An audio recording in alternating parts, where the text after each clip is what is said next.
Hello guys, आज हम लोग करने वाले हैं ACCA बिजनेस एंड टेक्नोलॉजी का चैप्टर नंबर 5 जो कि एक्सटर्नल एनालिसिस, पॉलिटिकल और लीगल फैक्टर्स। इससे पहले की वीडियोस आपको प्लेलिस्ट में दिख जाएंगी। फटाफट से स्टार्ट करते हैं। Question number 61, which of the following would a transport company monitor under the political headings as part of the PEST analysis. आपको पता होगा पेस्ट एनालिसिस क्या क्या होता है। पॉलिटिकल फैक्टर आते हैं, इकोनॉमिक फैक्टर आते हैं, सोशल आते हैं, टेक्नोलॉजिकल आते हैं।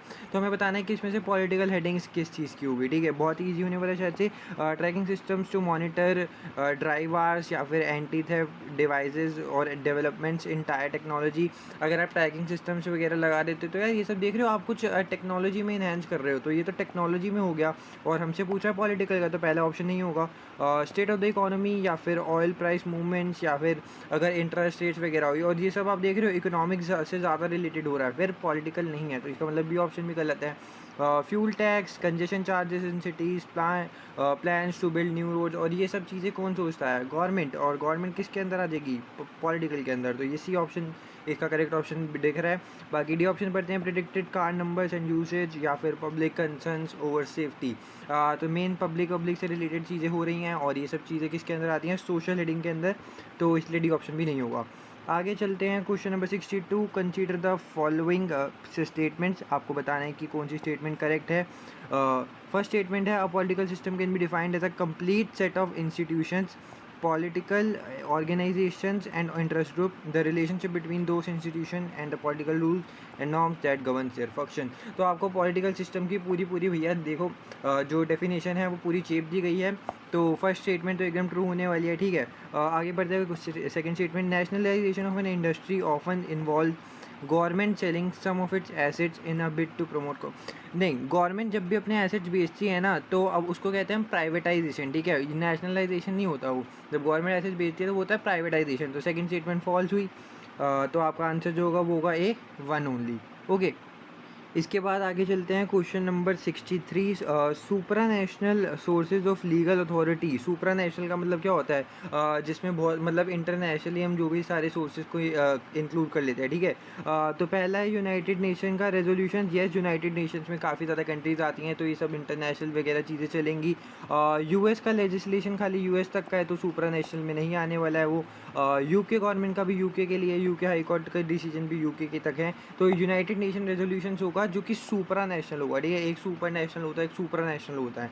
तो सुपरा नेशनल हमसे पूछ रहे हैं जो भी लीगल अथॉरिटी होगी, तो उसमें किस चीज़ों के अंदर आएंगे? यूनाइटेड नेशन के रेजोल्यूशन के अंदर। ठीक है, आगे चलते हैं। Question number 64, data protection legislation such as the data protection act in the UK typically focus on, मतलब जो भी डाटा प्रोटेक्शन से रिलेटेड हमसे यहाँ पे चीज़ें पूछी जा रही हैं, तो देखते हैं कि कौन सा ऑप्शन सही होगा। इसमें जो होता है issues concerning data held about incorporated entity, जो भी मतलब एंटिटीज़ नई नई आई होती हैं उनके बारे में डाटा प्रोटेक्शन एक्ट होता है। ऐसा तो मतलब कुछ भी नहीं होता। ठीक है, तो और आगे बढ़ते हैं। Right of the individual with regard to withholding information about oneself. अगर अपने बारे में तुम कोई अपनी इन्फॉर्मेशन अपने पास रखते हो, उस चीज़ का राइट, क्या वही डाटा प्रोटेक्शन एक्ट है? नहीं यार, मतलब ये तो बहुत ही अलग सी स्टेटमेंट लग रही है। डाटा प्रोटेक्शन एक्ट ऐसा तो कुछ नहीं कहता। ठीक है, the way data about the individual is to be obtained, used and stored. Yes, यहाँ पर ये है डाटा प्रोटेक्शन का लेजिस्लेशन, जैसे कि जो डाटा प्रोटेक्शन एक्ट हो गया, वो किस चीज़ पे फोकस करता है? तो वो इसी चीज़ पे फोकस करता है कि किस प्रकार से हम डाटा को लेते हैं। मतलब प्राइमरी सोर्स, सेकेंडरी सोर्स, आप लोग समझते हो ना, इंटरनली जनरेट कर रहे हो डाटा, एक्सटर्नली कर रहे हो, उसको कैसे यूज़ करते हो और उसको स्टोर कैसे करते हो, तो वो होता है आपका डाटा प्रोटेक्शन एक्ट के अंदर जो फोकस करते हैं। ठीक है, तो उसी के अभी तक सही लग रहा है। डी पढ़ते हैं। Aligning the information requirement between different countries. No, ये तो बिल्कुल ही गलत स्टेटमेंट। आप एलिमिनेशन लगाओगे तो इसमें भी कौन सा आंसर बैठेगा? सी सही आंसर बैठेगा। ठीक है, आगे चलते हैं। Question number 65, which of the following are typical rights of individuals with respect to data stored about them in data. मतलब आप लोग मान लो आपका डाटा किस जगह पर स्टोर है, तो आप लोगों के पास क्या राइट्स होंगे? ठीक है, राइट ऑफ सब्जेक्ट एक्सेस, यानी कि individuals are entitled to be told whether the data controller holds personal data about them. Yes, मान लो ये कंपनी है। ठीक है, ये हो गई कंपनी और ये हो आप। ठीक है, आप लोगों का कोई भी डाटा है, मान लो नेम, एज, जो भी चीज़ है, वो इस कंपनी के पास आपका डाटा स्टोर है, तो आपके पास उस चीज़ को एक्सेस करने का है कि मतलब आप ये कंपनी को आपको बताना पड़ेगा कि उनके वो आपके ये सारी चीज़ें इन्फॉर्मेशन डाटा वगैरह रखना चाहती हैं, और आपके पास एक्सेस है कि हाँ कि क्या क्या आपका डाटा जो है वो कंपनी के पास है। ठीक है, तो ये जो होगा वो येस होगा। Right to prevent processing for the purpose of direct marketing. Yes, अब ये थोड़े यार कि मतलब अगर कंपनी को मान लो कि अब जैसे मान लो एक ट्यूशन सेंटर है, ठीक है, उन ट्यूशन सेंटर्स को अपनी एडवर्टाइजमेंट करनी है कि यार हमारे ट्यूशन से पढ़ के ये बच्चे निकले हैं, लेकिन आप लोग जो अपने यहाँ खुद सेल्फ स्टडी करी थी, आपने बस नॉर्मल जो था उनको अपने मार्क्स बताया कि सर देखो मेरे 100 में से आ गए हैं, मान लो 99 आ गए हैं। उन्होंने क्या करा, वो आपके एडवर्टाइजमेंट जो अपने ट्यूशन के बोर्ड पे लगा दी, आपके सारा name, date of birth, age, आप क्या कर रहे हो, वो सब चीज़ें लगा के मार्केटिंग कर दी। तो ये जो है आप उस चीज़ को होने से रोक सकते हो, क्योंकि आपका डाटा जो है वो यूज़ हो रहा है उसके अंदर। अगर आपका डाटा यूज़ हो रहा है तो येस, आप उस चीज़ को रोक सकते हो, ठीक है। इसके बाद आगे चलते हैं question number 66। Consider the following two scenarios. Alex wants to, एक second, Alex want to request his personal credit report from a credit file company for free using typical data protection legislation. अच्छा, एक मतलब data protection का legislation use करके वो credit file company से मतलब free में लेना चाहता है क्रेडिट रिपोर्ट। अरे भैया, तुम्हारा कोई एक्ट में ये नहीं कहेंगे कि तुम लोग कुछ भी चीज़ फ्री में ले सकते हो। पहली स्टेटमेंट तो गलत हो गई। इसका मतलब ए ऑप्शन भी नहीं हो सकता, सी ऑप्शन भी नहीं हो सकता, ठीक है। बी और डी बचते हैं। Alex receives a large amount of unsolicited, यानी कि मतलब जंक मेल, आप लोग अगर जीमेल वगैरह भी चलाओगे उसमें भी अलग से जंक सेक्शन होता है, ठीक है।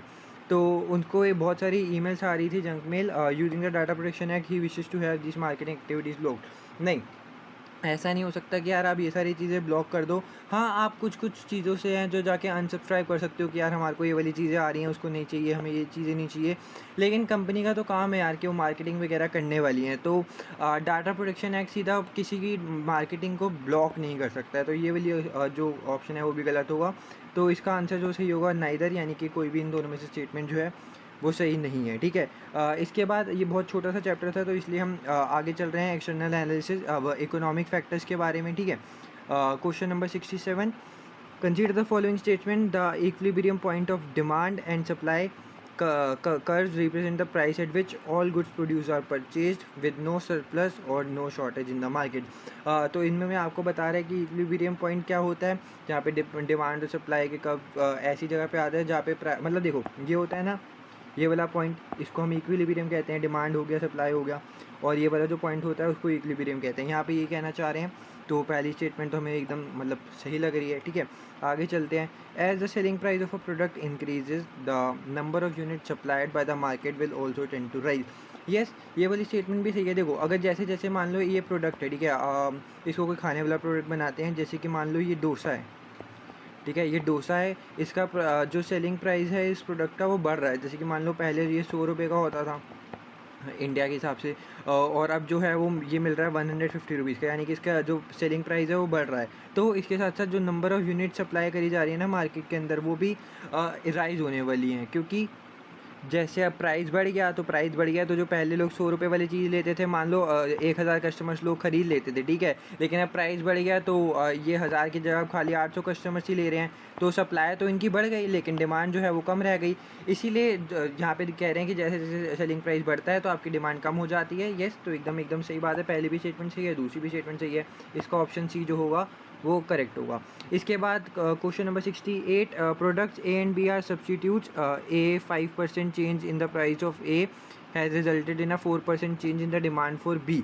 ठीक है, तो ए और बी जो है वो दोनों आपस में सब्सटीट्यूट हैं। इसमें आप लोगों को पता होगा कि वो जो हम फार्मूला लगाते हैं, yes, cross elasticity of demand वाला, इसमें आपको बताना है क्या होगा क्रॉस इलास्टिसिटी ऑफ डिमांड। सबसे पहले आपको फार्मूला पता होना चाहिए, जो कि होता था परसेंटेज चेंज इन डिमांड जितनी भी आपकी होती थी अपॉन में परसेंटेज चेंज इन प्राइस। ठीक है, आपका चेंज इन डिमांड कितना हो रहा है, देखो यहाँ पे अगर ए में क्या है, दोनों, पहली बात तो देखो सब्सटीट्यूट्स हैं, ठीक है, तो आपका जो चेंज हो रहा है सबसे पहले A has resulted in a 4% change in the demand for B. ठीक है, डिमांड में यानी कि चेंज आया 0.4%, और प्राइस में कितना चेंज आया 5%, तो 5% हो गया। और एक सेकेंड में 0.4 क्यों लिख रहे हैं, एक सेकेंड, सॉरी, यहाँ पे जो होगा वो 4% होगा। येस, तो 4% अपॉन 5% होगा। ठीक है, तो आप इसका आंसर निकालोगे, आपका आंसर आ जाएगा 0.8। ठीक है, तो इसके अंदर हमें जैसे कि अब आपको पता है कि ये सब्सटीट्यूट है, ठीक है, तो 0.8 हमारे पास एक ए ऑप्शन है और एक बी ऑप्शन है। अब आपको पता करना है कि प्लस होगा या माइनस होगा। ठीक है, तो अगर आपको ये चीज़ पहचाननी है कि वो कैसे होगा, तो यहाँ पे देख रहे हो आपको साफ-साफ दे रखा है कि प्रोडक्ट्स जो हैं वो हैं सब्स्टिट्यूट। सब्स्टिट्यूट्स का मतलब हो गया कि जो भी इसका आंसर आने वाला है वो पॉजिटिव में आएगा, नेगेटिव में नहीं आएगा। एक तो आपको पता है कि एक तो होते हैं सब्स्टिट्यूट्स और एक होते हैं कॉम्प्लीमेंट्री। कॉम्प्लीमेंट्री क्या होते हैं कि मतलब जो एक की बजाय दूसरा, जैसे यहाँ पे टी और कॉफ़ी क्या है, एक दूसरे के वो हैं सब्स्टिट्यूट्स टाइप, और कॉम्प्लीमेंट्री अलग होते हैं जैसे पेट्रोल और कार वगैरह हुई, ठीक है। तो जो भी सब्स्टिट्यूट्स वगैरह होते हैं उनका जो ये आता है क्रॉस इलास्टिसिटी ऑफ डिमांड, वो आता है पॉजिटिव। ये बात आप याद रखना, ओके। आगे चलते हैं, क्वेश्चन नंबर 69। ये है अ shift in the demand curve for a product is caused by changes in the conditions of demand rather than a change in the price of the product. मतलब अगर मतलब डिमांड कैसे change हो सकती है, देखो प्राइस के अलावा किसी और चीज़ में चेंज हो जाती है, तो उसको कहते हैं हम शिफ्ट इन डिमांड कर्व। एकदम ट्रू स्टेटमेंट है, क्योंकि शिफ्ट का कैसे कैसे आ सकता है डिमांड के अंदर, अगर प्राइस में जो है कोई चेंज, क्या कहते हैं, कंडीशंस ऑफ डिमांड में जो है वो चेंज आ रहे हैं और प्राइस के अंदर जो है वो नहीं आ रहे हैं, ठीक है। प्राइस मतलब मान लो कि आज भी प्राइस 100 रुपये है और पहले भी प्राइस 100 रुपीज़ का, बस डिमांड पहले कम थी आज ज़्यादा हो गई, ऐसी चीज़ें, तो ये होता है शिफ्ट इन डिमांड कर, एकदम ट्रू है, ठीक है। आगे चलते हैं, question number 70। G company increases the selling price of its only product, ठीक है। कितने से 5% है, और इसकी वजह से क्या हुआ है, उसकी जो यूनिट सेल्स होते हैं वो 8% से कम हो गए हैं। ऑब्वियसली बात है, प्राइस बढ़ाएगा तो भाई सब मतलब डिमांड तो कम होनी है। तो इसका इस दरिए 100 price elasticity of demand likely to be, तो उसकी जो प्राइस इलास्टिसिटी ऑफ डिमांड है वो क्या होगी, ठीक है, या लेस देन 1 होगी, इक्वल टू 1 होगी, ग्रेटर देन 1 होगी, या नेगेटिव 1 होगी, ठीक है। तो आप इसको निकाल सकते हो। ऊपर भी हमने करा था कि मतलब percentage cheese in quantity demand किया था, फिर अपॉन में प्राइस किया था, ठीक है। तो क्वांटिटी कितने से चेंज हो रही है, 8% से, ठीक है, और प्राइस जो हो रहा है वो 5% से चेंज हो रहा है। तो आप इसको देखोगे तो 1.6 जो है वो आपका आंसर आ जाएगा। 1.6 क्या होता है, 1 से छोटा है नहीं, इक्वल टू 1 है नहीं, 1 से बड़ा है, तो इसका ऑप्शन क्या होगा, सी, नेगेटिव भी नहीं है, तो इसलिए ग्रेटर देन 1 जो होगा इसका आंसर सही होगा। आगे चलते हैं, question number 71। H company manufacture and sells a motor vehicle, एक मोटर व्हीकल को मैन्युफैक्चर भी करती है, आगे जाके सेल भी करती है। Which of the following will cause an expansion in demand for this product, ठीक है। एक्सपेंशन किस चीज़ की वजह से होगी, देखो अगर आपका सेलिंग प्राइस जो है वो रिड्यूस हो जाता है तो एक्सपेंशन होती है। पहले सारे पढ़ लेते हैं, ठीक है। उसके बाद अगर becoming more fashionable with the public, अगर पब्लिक के साथ ज़्यादा फैशनेबल हो गई, जैसा पब्लिक चाह रही है वैसे उसी हिसाब से चलोगे तो एक्सपेंशन होगी। Reduction in direct taxes within country M, अगर डायरेक्ट टैक्सेस जो हैं वो कम हो जाएंगे तब होगी, या फिर पॉपुलेशन जो कंट्री एम की है वो बढ़ जाती है तो होगा, ठीक है। तो आपको बताना है एक्सपेंशन कैसे होगी, ठीक है। तो इससे पहले आपको एक्सपेंशन जानने के लिए पता होना चाहिए कि एक्सपेंशन क्या होता है, कॉन्ट्रैक्शन क्या होता है। इसी से आप बता सकते हो कि एक्सपेंशन और कॉन्ट्रैक्शन कैसे पता चलेगा। तो आप लोगों को पता होगा कि जब हम एक्सपेंशन और कॉन्ट्रैक्शन देखते हैं तो इससे ये पता चलता है कि अगर कंपनी अपनी तरफ से कुछ प्राइस में चेंज ला रही है, जैसे प्राइस बढ़ा रही है, प्राइस कम कर रही है, तो उसकी वजह से एक्सपेंशन आती है या फिर कॉन्ट्रैक्शन आता है, ठीक है। वो डिपेंड करता है कि कंपनी क्या कर रही है।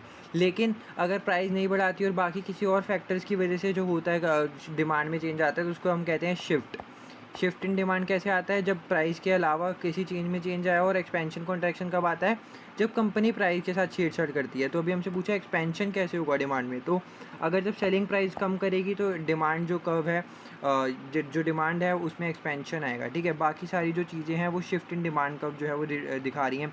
देखो फैशनेबल विद द पब्लिक हो जाएगी तो ये शिफ्ट आएगा इसकी वजह से, क्योंकि ये प्राइस के अलावा किसी चीज़ की वजह से है। डायरेक्ट टैक्सेस वगैरह हो गई, ये भी कंपनी प्राइस में कुछ चेंज नहीं कर रही है, और पॉपुलेशन में भी चेंज आएगा, तो इसमें कंपनी का कोई भी हाथ नहीं है, ठीक है। तो ये भी ऑप्शन नहीं होगा, ये ऑप्शन होगा इसका best answer.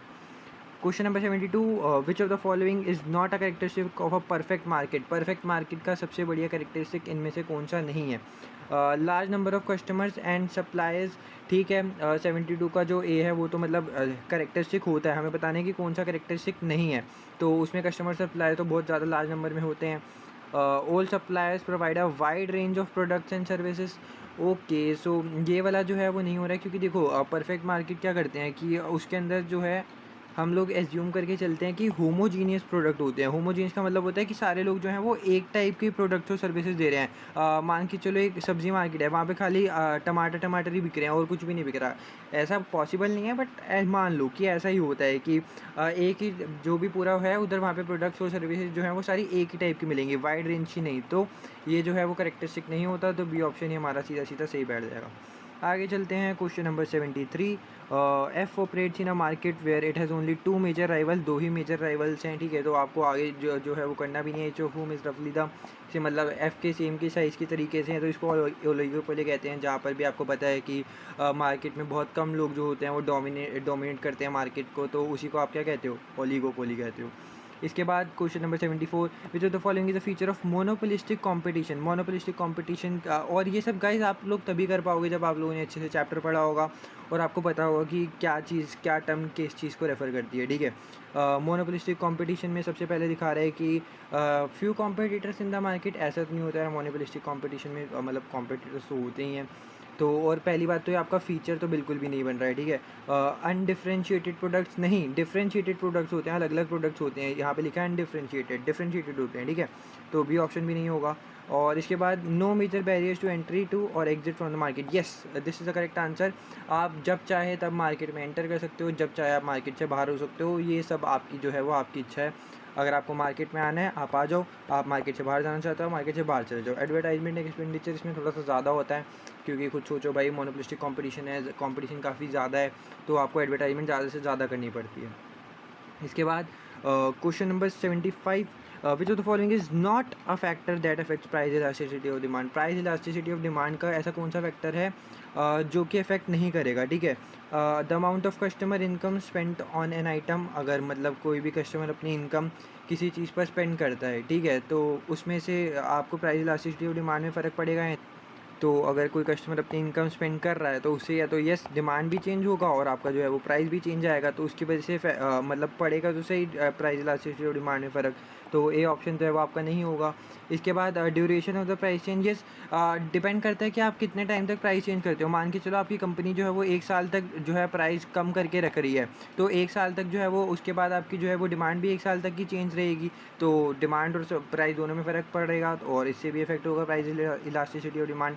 The necessity of the item to consumers, yes अगर मान लो कोई ऐसी चीज़ है जो कि बहुत ज़रूरी है, मान लो आप लोगों को रोटी के लिए आटा चाहिए, अब आटे की जो है जितना मर्जी प्राइस हो, जितना मर्जी जैसा भी उसका आपको क्वांटिटी लेनी हो, कुछ ना कुछ तो चाहिए होगा। अगर आटा जो है वो 100 रुपये का मिलेगा तब भी लेना है, 200 रुपये का मिलेगा तब भी लेना है, ठीक है। Necessity of the items of the consumer, उसकी वजह से भी प्राइस इलास्टिसिटी ऑफ डिमांड में फ़र्क पड़ेगा। डी ऑप्शन लास्ट है, तो यही होना चाहिए, क्योंकि देखो initial number of unit demanded, अब इनिशियल नंबर आपने स्टार्टिंग में कितने डिमांड करे थे, उससे आपकी आने वाले टाइम में कोई भी फ़र्क नहीं पता चलने वाला। मान लो आप स्टार्टिंग में जो थे वो आपको कुछ सामान चाहिए था, वो खाली 100 यूनिट्स ही था, ठीक है। अब आपको आज के टाइम में 1000 चाहिए, 2000 चाहिए, वो उसके आपके स्टार्टिंग वाले यूनिट से इस आज वाली ज़माने का कोई मतलब वो नहीं है ताल्लुक। तो इसलिए जो है 75 का डी ऑप्शन करेक्ट होगा, इससे प्राइस इलास्टिसिटी ऑफ डिमांड में फ़र्क नहीं पड़ेगा, ठीक है। इसके बाद जो है हम चलते हैं क्वेश्चन नंबर 6 के ऊपर, ठीक है। तो क्वेश्चन नंबर 76 के पास, L makes a variety of different product, अलग अलग प्रोडक्ट बनाता है जिसमें विंडोज़ भी इंक्लूड होती है। तो आपको बताना है which two of the following would cause a decrease in the level of supply of L windows.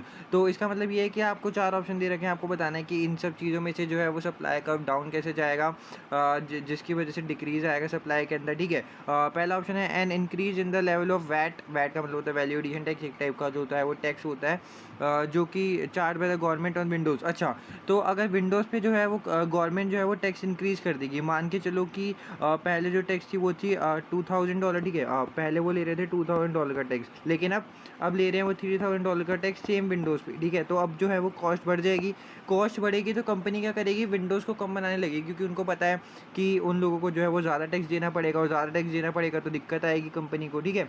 तो इसलिए वो क्या करेंगे, इसके अंदर जो है वो सप्लाई डिक्रीज होगा, तो ए ऑप्शन करेक्ट होगा। B option, a new automated assembly system for L's product that reduces L's window manufacturing overheads, ठीक है। तो इसका मतलब मेन अगर आपको पूरा ओवरऑल बताया जाए, इसका ऑप्शन का मतलब तो यही है कि एक नया ऑटोमेटिक सिस्टम लगाएगी, जिसकी वजह से क्या होगा, उनकी जो विंडो की मैन्युफैक्चरिंग है उसमें कम पैसे लगेंगे, तो इससे तो क्या होगा यार, सिर्फ वो विंडो की सप्लाई बढ़ेगी ना। क्योंकि बताओ किसी चीज़ में अगर कम पैसे लग रहा है कि पहले आप लोगों को 4 पर ओवरहेड देने पड़ते थे, अब जो है वो 3 पर ही लग रहा है, तो इसका मतलब अब ज़्यादा जो है वो विंडोज़ प्रोड्यूस कर सकते हैं, तो इससे सप्लाई इंक्रीज़ होगी ना कि डिक्रीज़ होगी, तो ये ऑप्शन गलत हो गया। आगे, staff negotiations leading to window production, staff adopting a shift work approach, which makes better use of L's production facilities. मतलब वही है कि स्टाफ ने आपस में वगैरह बातचीत वगैरह कर रखी है और इसकी वजह से जो है वो जो भी काम वगैरह चल रहा है विंडोज़ का वो बहुत अच्छे तरीके से चल रहा है। अगर सब लोगों के पास बीच में अच्छी भाईचारा निभा के काम कर रहे हैं लोग और जो विंडोज़ की प्रोडक्शन है वो अच्छे तरीके से हो रही है, तो इसमें भी जो सप्लाई है वो बढ़ेगी, ठीक है, इंक्रीज़ होगी ना कि कम होगी। तो सी ऑप्शन भी गलत, तो सीधा सीधा ए और डी बनेंगे। डी ऑप्शन देखते हैं, देखो staff negotiations leading to a slight rise in the early rate pay to the window production workers, ठीक है। तो इसमें जो है वो डिक्रीज हुई कैसे होगी, देखो मान के चलो जो आप लोगों की जहाँ पर जो विंडोज़ वगैरह जो जो भी कंपनी आपकी बना रही है, ठीक है, यहाँ पर मान लो आपके पूरे प्रोडक्शन है जहाँ पे आपकी विंडोज़ बनती हैं। पहले आप लोग यहाँ पे बहुत सारे लेबर्स हैं वो काम करते हैं, ठीक है, पहले वो उनको आप देते थे $10 पर आवर, ठीक है, लेकिन अब उन्होंने आपस में कहा कि यार हम सारे लोग भाईचारा निभा के बात करेंगे, सारी विंडोज़ अच्छे से करेंगे, लेकिन हमें ना थोड़ा सा आर्ली रेट पे जो है वो थोड़ा बढ़ा के दो, जिसकी जगह मान लो $12 पर आवर हो गए। तो क्या होगा इससे, अगर आप पैसे ज़्यादा दोगे जो वर्कर्स वगैरह है, तो इससे आपकी जो कॉस्ट है वो ज़्यादा आएगी, कॉस्ट ज़्यादा आएगी तो आपकी सप्लाई कम हो जाएगी, ठीक है, ना कि बढ़ेगी। तो इसलिए डी ऑप्शन जो है आपको बताना था डिक्रीज़ होगा, तो डी ऑप्शन और ए ऑप्शन जो होगा सही ऑप्शन होगा। आगे चलते हैं, question number 77। A company manufactures a single product, एक ही प्रोडक्ट बनाते हैं। Which of the following would indicate that the product will have a low price elasticity of demand. आपको low price elasticity of demand बताना है इन चारों option में से। इससे पहले देखो ये जो ऑप्शन आ रहे हैं इन पढ़ने से पहले आपको ये पता होना चाहिए कि लो प्राइस इलास्टिसिटी ऑफ डिमांड होता क्या है, ठीक है। तो वो ये चीज़ होती है कि अगर आप लोगों ने जैसे यहाँ पर सप्लायर है, ये आपको सामान वगैरह बेच रहा है, अगर इसने अपने सेलिंग प्राइस में हल्का सा भी जो भी है चेंज वगैरह करा, तो जो कस्टमर्स हैं वो सामान नहीं लेंगे। अगर इसको आप खाने के एग्जाम्पल चलो, ठीक है, आप लोग यहाँ पे जैसे दिल्ली में जो है मोमोज बहुत फेमस होते हैं, ठीक है, तो आपको 40 रुपये की पर प्लेट दे रहे हैं, 40 रुपीज़ की, ठीक है। और आने वाले टाइम में उन्होंने क्या कर दिया कि 40 रुपये की अगर ये 45 रुपीज़ की भी मोमोज़ वगैरह कर दिए ना, वैसे तो दिल्ली के लोग बहुत शौकीन होते हैं, वो लोग खा भी लेंगे 45 छोड़ो, वो अगर 50 ही करेंगे तब भी खा लेंगे। लेकिन एग्जांपल के लिए मान लो low price elasticity of demand की वैसी सिचुएशन होती है कि 40 रुपये से अगर 41 भी कर दिया ना, तो कस्टमर जो है वो सामान नहीं खरीदने वाले हैं, इसीलिए सेलिंग प्राइस में चेंज नहीं आना चाहिए, वो होता है low price elasticity of demand. अब हम ऑप्शन पढ़ते हैं। Customer spend a high proportion of their income on the product. देखो अगर कोई कस्टमर है वो अपनी इनकम का, जैसे मान लो एक बंदा जो है वो पर महीने जो है वो कमाता है 20,000 रुपये, 20,000, ठीक है, और वो अपनी ज़्यादातर जो है वो इनकम उसी पे लगा रहा है। 20,000 में से मान लो 15,000 रुपये वो एक ही चीज़ पे लेने पे कर रहा है, तो क्या वो उसकी लो प्राइस इलास्टिसिटी ऑफ डिमांड होगी? नहीं ना भाई, ऑब्वियसली उसकी जो इलास्टिसिटी ऑफ डिमांड होगी वो ज़्यादा होगी, आपको लो बतानी है। Customers don't see the product as being a necessity. Customer को ऐसा लगता है कि ये गुड नेसेसिटी नहीं है। नेसेसिटी का मतलब होता है कि ज़रूरत गुड नहीं है, जैसे कि आप लोगों को रोज़ रोटी वगैरह चाहिए होती है, ये आपकी नेसेसिटी है। आटा वगैरह चाहिए होता है, आटे से रोटी बनती है, तो ये सब चीज़ आपको चाहिए, नेसेसिटी है, ठीक है। तो इससे जो है वो low price elasticity of demand नहीं होने वाला है। इसके बाद customers tend to buy the product by habit. Yes, इससे जो है वो आपकी low price elasticity of demand होगी, क्योंकि जैसे मैंने आपको वही मोमोज़ का एग्जांपल दिया था, याद है कि 40 रुपीज़ की आपको एक प्लेट मोमोज़ मिल जाते हैं। अब अगर 40 से जो है वो 45 रुपीज़ भी हो जाता है, ठीक है, तो 45 रुपीज़ भी हो गया, हल्का सा चेंज है, डिमांड में इतना ज़्यादा चेंज नहीं आया। मान लो 40 रुपये की प्लेट जो थे वो 1000 लोग खा लेते थे, तो 45 की हुई तो 980 लोग ही खा रहे हैं, ज़्यादा कुछ डिमांड में चेंज नहीं हुआ। और इसीलिए इसको कहते हैं लो प्राइस इलास्टिसिटी ऑफ डिमांड, क्योंकि जो भी कस्टमर्स कोई चीज़ को बाय करते हैं अपनी हैबिट से, यानी कि उनको वो चीज़ अच्छी लगती है, तो उसमें लो प्राइस इलास्टिसिटी ऑफ डिमांड होता है, ज़्यादा वो उसकी कमी नहीं होती, ठीक है। D option, customers have a number of substitute products that they can choose from. अगर उनके पास बहुत सारे प्रोडक्ट्स हैं चूज़ करने के लिए, तो ऑब्वियस सी बात है ना कि प्राइस इलास्टिसिटी ऑफ डिमांड जो है वो ज़्यादा होगी, क्योंकि अगर आपको एक जगह जो है कुछ महंगा मिलेगा, तो आप उसका सब्स्टिट्यूट ले लोगे और वो ले लोगे। जैसे आपका कोक हो गया और पेप्सी हो गई, अगर आपको कोक नहीं मिल रही है या कोक ने अपना रेट 90 से 95 कर लिया और इसका भी 90 है, तो लोग कोक नहीं पियेंगे, पेप्सी पी लेंगे। तो इससे जो है वो प्राइस इलास्टिसिटी ऑफ डिमांड लो किस में होगी, खाली सी ऑप्शन में। आगे चलते हैं, question number 78। The government of country X is planning to introduce minimum wage legislation that would set minimum workers pay at significantly above the current average level of पे, ठीक है। गवर्नमेंट कंट्री एक्स की जो है वो कर रही है कि यार मिनिमम वेज रेट जो है हमें थोड़े बढ़ा देने चाहिए, वर्कर्स लोग बहुत काम करते हैं तो उनको ज़्यादा पैसे मिलने चाहिए। लेबर मार्केट जो है कंट्री एक्स की वो currently regarded as having reached its equilibrium point, मतलब जो लेबर मार्केट है वो इक्विलिब्रियम के अंदर है, ठीक है। Consider the following two statement regarding legislation. पहली स्टेटमेंट जो है वो legislation will likely increase the unemployment level within country X. इसका मतलब ये है कि अगर आप जब ये लॉ ले भी आओगे ना, तो इसकी वजह से क्या होगा, जो अनएम्प्लॉयमेंट लेवल है कंट्री एक्स के अंदर वो इंक्रीज़ करेगा। ठीक है, अब आपको इन ये जो दो स्टेटमेंट है इसमें से आपको बताना है कि करेक्ट कौन सी है। और दूसरी स्टेटमेंट है manufacturers within country X will likely wish to make more labour intensive products and reduce the amount of automation use within their business. इसका मतलब लेबर इंटेंसिव का मतलब ये है कि ज़्यादा लोगों से काम वगैरह पे देखना है, और जो आप लोग मतलब लैपटॉप कंप्यूटर पे काम करते हो उनसे ज़्यादा आप लोग लेबर से ज़्यादा काम कराना जो है वो पसंद करोगे। ठीक है, तो ये आपकी सिचुएशन है, और इन स्टेटमेंट में से जो है वो आपको करेक्ट आंसर बताना है।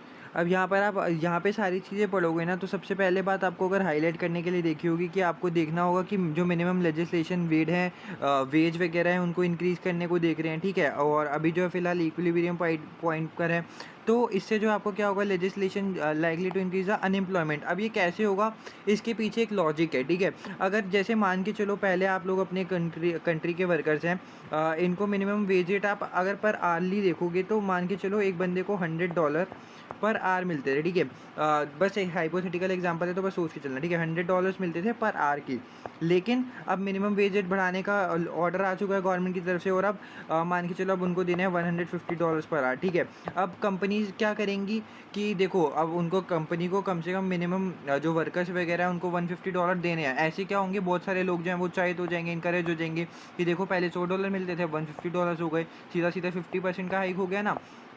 तो 50% का हाइक हुआ, बहुत सारे जो बेरोज़गार होंगे या फिर बहुत लोग होंगे वो कहेंगे कि मिनिमम वेज रेट तो इतना है, चलो हम भी काम करते हैं, हम भी काम करते हैं। इतने सारे लोग इस पूल में आ जाएंगे काम करने के लिए, लेकिन ज़्यादा कंपनीज कितने लोगों को ही हायर कर सकती है, कंपनी को जितने चाहिए होंगे उतने को ही रखेंगे। ठीक है, तो इससे क्या होगा, जो अनएम्प्लॉयमेंट का लेवल है वो बढ़ जाएगा, क्योंकि बहुत सारे लोग जो हैं वो कहेंगे कि अब मिनिमम वेज रेट बढ़ चुका है तो हमें भी काम करना है, और सब लोगों को कंपनी काम दे नहीं सकती, तो इससे क्या होगा, अनएम्प्लॉयमेंट लेवल बढ़ जाएगा। तो पहली स्टेटमेंट जो है वो हमारी ट्रू हो जाती है। इसके बाद दूसरी स्टेटमेंट देखो, इसमें क्या है, manufacture within country X will likely wish to make more labour intensive and reduce the yes, क्योंकि देखो अब लेबर इंटेंसिव जो है वो कंपनी क्यों करना चाहेगी। ठीक है, आप कहोगे कि हमें जो है वो लेबर को ज़्यादा पैसे देने हैं, तो कंपनी लेबर इंटेंसिव क्यों करना चाहेगी। तो आप जो है वो बिल्कुल सही सोच रहे हो, क्योंकि अगर जो कंपनी को ज़्यादा पैसे देने पड़ेंगे लेबर्स वगैरह को, तो वो लेबर इंटेंसिव नहीं जाने वाली, वो कैपिटल इंटेंसिव जाने वाली है। कैपिटल इंटेंसिव का मतलब हो गया लाइक कि वो कंपनी ऑटोमेटिक चीज़ें ज़्यादा यूज़ करेंगी, अपने लेबर्स वगैरह जो है वो ज़्यादा अपने पास नहीं रखना चाहेंगी, क्योंकि लेबर को उनको ज़्यादा पैसा देना पड़ेगा। तो खाली फर्स्ट स्टेटमेंट जो होगी वो ट्रू होगी, सेकेंड वाली जो है वो गलत होगी। जिसने स्टार्टिंग में देख लिया था कि जो सेकंड ऑप्शन है वो पढ़ के ही पता चल रहा है, क्योंकि कंपनी जो है वो मिनिमम वेज रेट बढ़ा रही है, तो लेबर इंटेंसिव नहीं कैपिटल इंटेंसिव होगा। ठीक है, आगे चलते हैं। Question number 79, Freja is preparing a short term budget for a cost incurred by her company. Short term budget बना रहा है फ्रेजा, बना रही है क्योंकि she is predicting that the company will experience significant increases in output during the period. ठीक है, एक शॉर्ट टर्म बजट बना रही है और उसमें जो आपने देखा है कि आउटपुट जो है वो इंक्रीज़ हो रहे हैं। How would Freja expect to see the average cost per unit change within the short term. ठीक है, तो शॉर्ट टर्म के अंदर जो एवरेज कॉस्ट है वो कैसे चेंज होगी। देखो इसमें जो कंपनी के हैं वो ऐसा एक्सपीरियंस सोच रहे हैं कि उनका आउटपुट आगे आने वाले टाइम में बढ़ने वाला है। ठीक है, तो मैं आपको ये जो है ना बहुत अच्छे एक एग्जांपल के तरीके से समझाना चाहूँगा, जिसकी वजह से आपको जो है वो समझ में भी आ जाएगा। ठीक है, यहाँ देखो नीचे मैं यहाँ पे लिखता हूँ और एक एग्जांपल करेंगे, आपको अच्छे से समझ में आएगा। देखो आउटपुट जो है वो बढ़ने वाला है। ठीक है, आउटपुट बढ़ने वाला है मतलब मान के चलो पहले जो है 500 का होगा, उसके बाद 1000 का हो जाएगा, उसके बाद 1500 का हो जाएगा, उसके बाद 2000 का हो जाएगा। ठीक है, इनका आउटपुट बढ़ने का मतलब यही हो गया कि आउटपुट जैसे जैसे कंपनी है उसका बढ़ेगा, ऐसे यहाँ पे लिखा हुआ है आउटपुट बढ़ने वाला है। इसके बाद आपको बताना है एवरेज कॉस्ट कितनी बढ़ेगी। ठीक है, तो पहले के अंदर मान के चलते हैं अगर आप 500 आउटपुट बना रहे हो, तो 500 आउटपुट के अंदर आप मान के चलो आपकी कॉस्ट लगती है, फॉर एग्जांपल आपकी कॉस्ट लग रही है 1000, एक सेकेंड, येस। तो अब 500 में मान के चलो आपकी 1000 कॉस्ट आ रही थी, 1000 में आपकी 1200 आ रही थी, उसके बाद 1500 में जो है आपकी कॉस्ट हो गई वो वापस से 800 हो गई, और जो 2000 में है वो आपकी मान के चलते हैं कि 700 हो गई। ठीक है, तो 700 हो गई। अब इसमें आपको होगी कि यार देखो पहले में आपकी 1000 कॉस्ट आ रही है, दूसरे में 1200 थी, इसमें में फिर आपकी कम कैसे हो गई, यहाँ पे आप बढ़ा रहे हो, यहाँ पे आप कम कर रहे हो। ठीक है, तो ये एक होता है लॉ ऑफ डिमिनिशिंग रिटर्न्स। इसका मतलब क्या होता है कि जितने टाइम तक एक टाइम तक जब हमारा आउटपुट बढ़ेगा तो हमारी जो कॉस्ट है वो बढ़ती रहेगी। ठीक है, लेकिन एक समय ऐसा आ जाएगा कि जब जो हमारे को एडिशनल आउटपुट मिल रहा होगा ना, वो जो है वो धीरे धीरे कम होने लग जाएगा। अगर मैं आपको इसको एक प्रैक्टिकली प्रैक्टिकल या फिर रियल लाइफ एग्जांपल के थ्रू समझाना चाहूँ, वापस से खाने का एग्जांपल लेते हैं, ठीक है। आप लोगों को कुछ भी चीज़ जो है मान के चलो वो पसंद है, फॉर एग्जांपल छोले भटूरे, ठीक है। बाहर से हो तो कोई बात नहीं, छोले भटूरे के एग्जांपल लेके देखते हैं। बहुत अच्छे लगते हैं, या फिर अगर आप मैगी ले लो, किसी को मैगी कोई भी एग्जांपल लो, ठीक है, जो आपको बहुत चीज़ अच्छी लगती है खाने के लिए। आप लोग 1 प्लेट खाई, 2 प्लेट खाई, 3 प्लेट खाई, 4 प्लेट खाई, 5 प्लेट खाई, ठीक है। एक टाइम ऐसा आता है कि यार बस इसके बाद मेरे से वो नहीं खाया जाता, चाहे वो चीज़ मेरे को जितनी भी अच्छी लगे। मान के चलो मैंने 10 प्लेट खा ली, 10 प्लेट खाने के बाद मैंने कहा भैया बस मेरा हो गया, बहुत मेरी फेवरेट डिश है, ये बहुत अच्छा लगता है, लेकिन 10 प्लेट से ज़्यादा मैं नहीं खा सकता। इसके बाद मेरे को जितने मर्जी लेके आ जाओ, मुझसे और नहीं खाया जाएगा। तो law of diminishing margin, law of diminishing returns भी यही कहता है, धीरे धीरे जो है वो आपकी जो कॉस्ट है वो स्टार्टिंग में आपको लगता है कि फॉल करेगी। जैसे कि देखो यहाँ पर आपके 1000 टोटल कॉस्ट लग रही थी 500 पे, तो यानी कि एवरेज कॉस्ट जो थी वो 2 की थी। यहाँ पे 1200 लग रही थी 1000 पे, तो 1200 अपॉन अगर आप 1000 करोगे तो वो बनेगा 1.2। एवरेज कॉस्ट का मतलब यही हो गया कि आपको मतलब एक यूनिट पे कितना लग रहा है। इसके बाद अब अगर आप आगे देखोगे तो आप 1500 आउटपुट निकाल रहे हो, लेकिन आप पैसे कितने लग रहे हैं 800। तो अगर आप 800 डिवाइड बाय 1500 करोगे तो यहाँ पर देखो आपका जो है वो कॉस्ट कितनी बन जा रही है, ठीक है। तो इसी से आपको पता चल जाएगा कि आपका जो है वो आंसर में कैसे कैसे बदलाव आ रहे हैं, जैसे जैसे आपके आउटपुट बढ़ते जाएंगे, ये जो टोटल ये जो है वो निकलते जाएंगे। तो इसी से आपका जो है होगा लॉ ऑफ डिमिनिशिंग रिटर्न्स, और जिससे आपको इसमें क्या होता है, स्टार्टिंग में जो है वो आपका कॉस्ट पर यूनिट जो है वो फॉल करेगा, उसके बाद जो है वो आपका कॉस्ट पर यूनिट जो है वो इंक्रीज़ करने लग जाएगा, ठीक है। फिर उसके बाद then start to rise again due to the law of diminishing returns. ये सीधा सीधा क्वेश्चन था और यही आपसे पूछा था जब आउटपुट जो है वो आगे एक्सपेक्ट हो इंक्रीज़ होने के लिए, ठीक है। आगे चलते हैं question number 80। Which of the following is the name given to unemployment which is the result of aggregate demand in the economy being too small to create employment opportunities for all those willing and able to work। तो आपको ये साफ साफ definition बतानी है कि जो भी विलिंग है मतलब वो काम करना चाहते हैं और वो काम कर भी सकते हैं। तो साफ साफ डेफिनेशन आपको दिख रही है साइक्लिकल। आपको बताना था कि कौन सी अनएम्प्लॉयमेंट ऐसी है जो कि रिजल्ट करती है aggregate demand in the economy being too small, मतलब एडी इतना कम हो जाएगा कि वो एम्प्लॉयमेंट अपॉर्चुनिटीज़ ही नहीं क्रिएट कर पाएगा, जो कि विलिंग है और एबल टू वर्क है। तो वो होती है साइक्लिकल अनएम्प्लॉयमेंट। इसके अंदर आपको क्या पता है कि मतलब लोग जो हैं वो काम करना चाहते हैं और उनको जो है वो काम नहीं मिलता, तो वो क्या होगा, साइक्लिकल अनएम्प्लॉयमेंट। आगे चलते हैं। Rapid economic growth may lead to increase demand for imports. तो आपको बताना है ये ट्रू या फिर फॉल्स है। अगर इकोनॉमिक ग्रोथ आपकी हो रही है तो आपका जो इम्पोर्ट्स का डिमांड है वो बढ़ जाएगा। तो ये जो वो स्टेटमेंट है वो एकदम ट्रू है, क्योंकि इससे क्या होता है, जैसे जैसे आपकी अगर मान के चलो आपकी जो इकोनॉमी है उसकी ग्रोथ हो रही है, इसका मतलब जो कंपनी जो हमारे पास कंट्री है उसकी इनकम जो है वो बढ़ रही है। इसका मतलब क्या होगा, इनकम बढ़ेगी तो जो है वो डिमांड भी बढ़ेगी, क्योंकि अगर ज़्यादा लोग पैसे कमाएंगे तो डिमांड भी ज़्यादा करेंगे, और डिमांड करेंगे तो बाहर की गुड्स की जो है वो डिमांड बढ़ने वाली है। True is the correct answer. आगे चलते हैं question number 82। Country Y has an increasing high rate of unemployment, which of the following are statement are correct regarding the effect of this on consumers और business. Unemployment का जो rate है वो बढ़ता जा रहा है, तो इसके अंदर आपको ट्रू और फॉल्स बताना है, ठीक है। किसके रिगार्डिंग बताना है आपको, ऑन दिस ऑन कंज्यूमर्स और बिजनेस की, कंज्यूमर्स और बिजनेस के ऊपर जो है वो क्या इम्पैक्ट करने वाला है। Business may offer low wages to staff. देखो सबसे पहले आपके पास ये सारे ऑप्शन हैं, ठीक है, जिसमें से आप लोगों को बताने की क्या क्या होगा। एक भी अगर आप ऑप्शन गलत सेलेक्ट करते हो तो आपको पता है कि आपके आंसर जो है वो कैसे ठीक होंगे, ठीक है। सबसे पहला ऑप्शन जो है वो business may offer low wages to staff, yes, क्योंकि अगर अनएम्प्लॉयमेंट बढ़ती जा रही है, मान के चलो इतने लोग हैं कंट्री में काम करने वाले सारे, सब लोगों को काम करना है, लेकिन अनएम्प्लॉयमेंट सबके पास बढ़ी हुई है, तो कंपनी क्या करेगी, अरे देखो सब लोगों को काम तो चाहिए ही चाहिए, जहाँ पे 2 लोगों की ज़रूरत होगी ना वहाँ पे भी 5-6 लोगों को हायर कर लेगी। उनको क्या होगा कि उनका काम जल्दी हो जाएगा, और उनको जो 2 लोगों को पैसे देने थे वो 5-6 लोगों को दे देंगे, उनकी जेब से पैसे उतने ही जाने हैं, ठीक है। तो लोअर वेजेस स्टाफ को ऑफर करेंगे, मान लें 2 लोगों को 20,000 रुपये मिल जाते, ठीक है। अब 5-6 लोगों को अपॉइंट करेंगे, फिर वहाँ पे देंगे, तो यहाँ पे भी देने 20,000 रुपये पड़ेंगे, लेकिन 5-6 लोगों को अगर आप पर बंदे के हिसाब से निकालोगे तो उनको तो वही होगा, उनको 20,000 इनको देने थे, इनको भी दे देंगे, लेकिन 2 बंदे कम टाइम में करते और 5-6 लोग ज़्यादा में कर देते। Government spending on social security will fall. तो यहाँ पे लिखा हुआ है गवर्नमेंट जो स्पेंडिंग है वो सोशल सिक्योरिटी पे फॉल कर जाएगी, जो कि आई थिंक जो है वो गलत होगा, क्योंकि ये जो गवर्नमेंट जो है वो स्पेंडिंग अपनी बढ़ा देती है इस टाइम पे जब भी अनएम्प्लॉयमेंट वगैरह का सीन चल रहा होता है। तो जो गवर्नमेंट है वो कहती है कि यार हम लोगों को स्पेंडिंग ज़्यादा करनी चाहिए ताकि लोगों के पास जो है वो ज़्यादा थोड़े पैसे वगैरह हैं, ठीक है, इंजेक्ट करनी पड़ती है।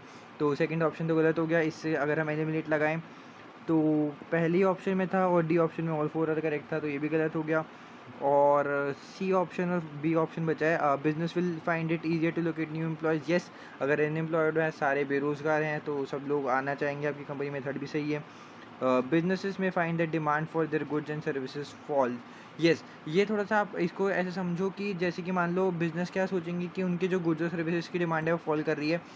मान के चलो एक कंपनी है, कंट्री है, उधर बहुत ज़्यादा अनएम्प्लॉयमेंट है, तो वहाँ के लोगों देखो अगर काम धंधा नहीं कर रहे तो उनके पास पैसा नहीं होगा, पैसा नहीं होगा तो वो डिमांड ही क्यों करेंगे।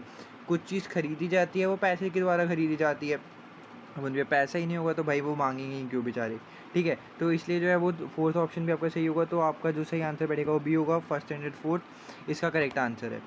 आगे चलते हैं, question number 83, which of the following are typical macroeconomic policy objectives और गवर्नमेंट की आपको मैक्रो इकोनॉमिक पॉलिसी बतानी है, जो कि बहुत ईजी है।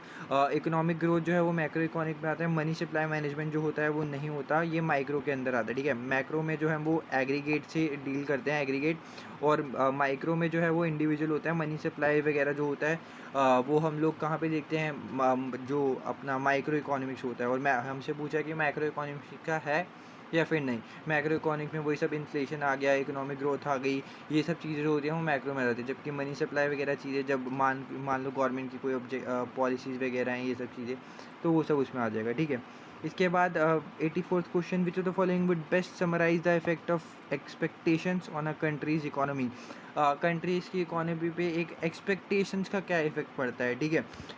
Expectations effect has no influence on the economic development. नहीं यार, ऐसा तो मतलब कुछ भी नहीं होता, एक्सपेक्टेशंस का फ़र्क पड़ता है, ठीक है।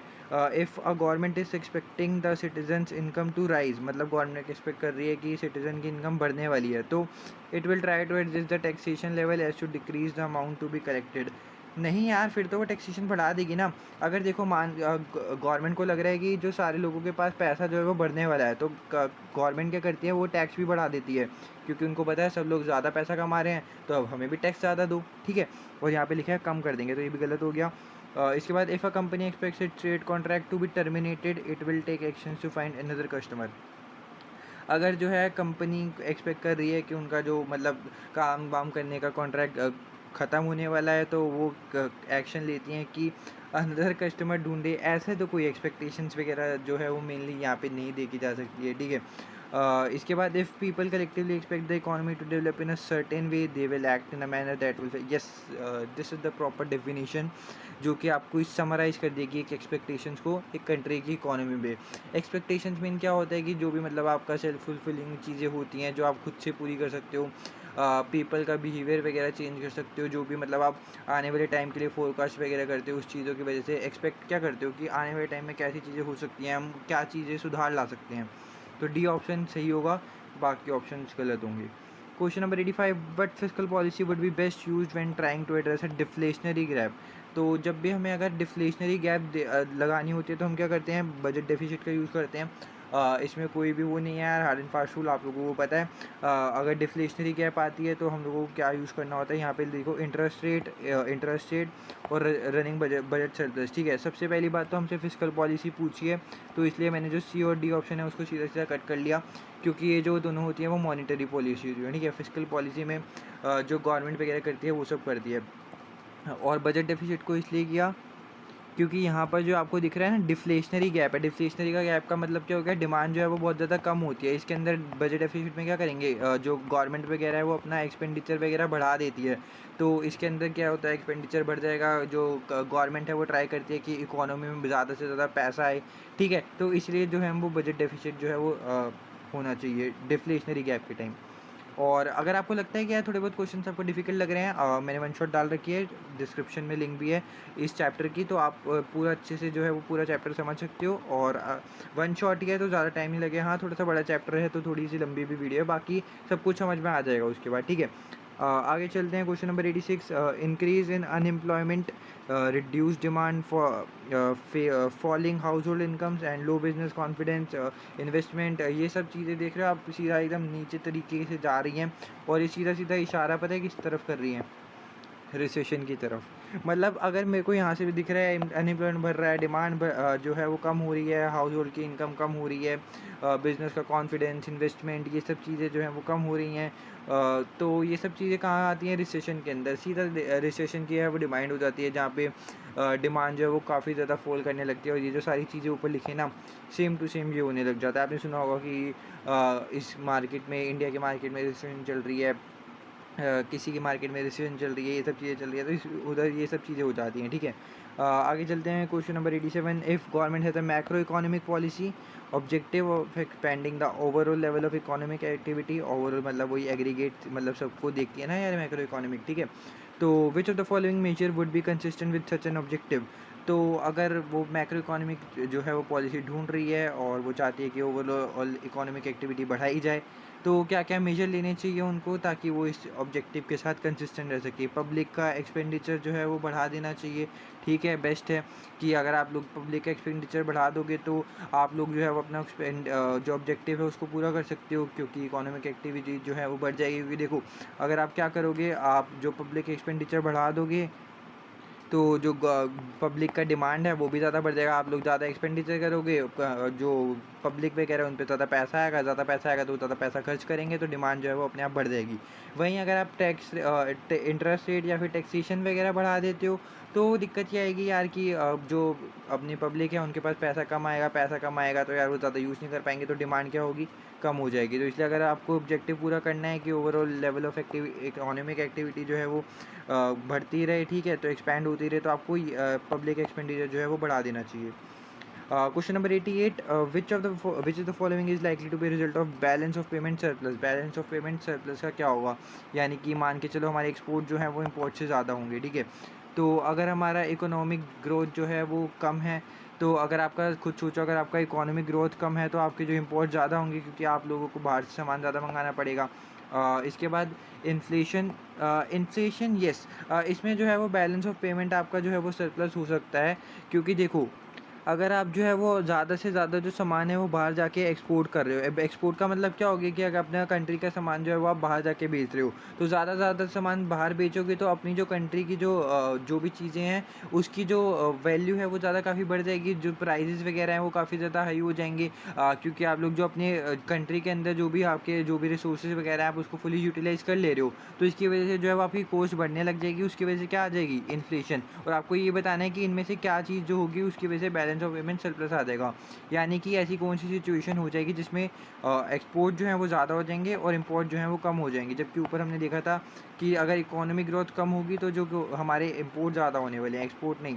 अनएम्प्लॉयमेंट वगैरह अगर हो गई, अनएम्प्लॉयमेंट से बैलेंस ऑफ पेमेंट सरप्लस थोड़े आएगा। अगर आपकी अनएम्प्लॉयमेंट है, सारे बेरोज़गार हैं, तो एक्सपोर्ट थोड़े बढ़ेंगे यार, इम्पोर्ट बढ़ेंगे उसकी में भी, इसकी वजह से जो है वो एक्सपोर्ट नहीं बढ़ेंगे, और बजट डेफिसिट नहीं, ठीक है। तो इसका आंसर जो होगा B, inflation, best answer. Which of the following is a disadvantage of economic growth. Economic growth जो है उसका डिसएडवांटेज आपको बताना है इन चारों ऑप्शन में से, कि पहला जो है वो ग्रोथ रेट्स में एक्सीड इन्फ्लेशन रेट्स। ऐसा तो कुछ मतलब वो नहीं है कि अगर ग्रोथ रेट जो है इन्फ्लेशन रेट से एक्सीड कर जाएगा तो वो आपका डिसएडवांटेज बन जाएगा, ठीक है। तो ये तो मतलब अच्छी बात है अगर कर रहा है तो। B option, the gap between rich and poor में नैरो, मतलब अमीर और गरीब के बीच में जो है वो कम हो जाएगा, तो ये अच्छी बात है यार, ए और बी तो एडवांटेज है। ग्रोथ में एक्सीड पॉपुलेशन ग्रोथ, हाँ, तो इसमें भी कोई बुरी बात तो है ही नहीं यार, तो ये तीनों तो सब एडवांटेज दिखा रहे हो आप लोग, ठीक है।